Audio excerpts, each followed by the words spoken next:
প্রিয় দর্শক, আসসালামু আলাইকুম। দর্শক, আপনাদের প্রীতি ও শুভেচ্ছা জানিয়ে শুরু করছি আমাদের আজকের প্রতিবেদন। তো দর্শক, আজকে আমরা এক অসহায় মেয়ের গল্প তুলে ধরব, যার নাম হচ্ছে প্রেমা।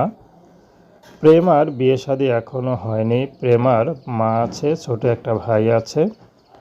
তো বড় ভাই ছিল, বড় ভাই বিয়ে হয়ে গেছে। তো বড় ভাই তাদের কোনো খোঁজ খবর নেয় না। তার বাবা ছিল, বাবাটা নাই।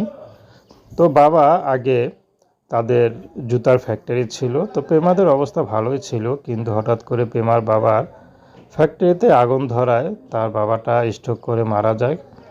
তো তারা এখন চলতে ফিরতে কষ্ট হচ্ছে। তো প্রেমা কখনো এমন পরিবারের মেয়ে কখনো কারো কাছে হাত পাতেনি।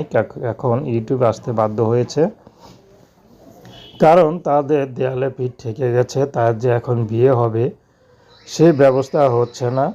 তো প্রেমা এখন ইউটিউবে এসেছে, যদি ভালো একটা মানুষ পায়, সে বিবাহিত হোক আর অবিবাহিত, তাতে কোনো সমস্যা নেই। যদি প্রেমাকে একটু ওই দুঃখের সময় একটু পাশে দাঁড়ায়, তাকে একটু ব্যাক সাপোর্ট দেয়, সেই মানুষটি যেমনই হোক, তাকে বিয়ে শাদী করতে রাজি আছে। প্রেমার পড়াশোনা খুব ইচ্ছা ছিল, কিন্তু পড়াশোনাটা করা হয়নি। তো বর্তমানে প্রেমা একটা সুপার শপে কাজ করে। তো সেখান থেকে যা পায় তা দিয়ে মোটামুটি সংসারটা ধরে রেখেছে। তো দর্শক, এই ছিল প্রেমার জীবনের সংক্ষিপ্ত জীবন কাহিনী। তো বিস্তারিত জানতে হলে বা তার সাথে যোগাযোগ করতে চাইলে স্ক্রিনে নাম্বার দেওয়া আছে, ওই নাম্বারে ফোন দিলেই যোগাযোগ করতে পারবেন।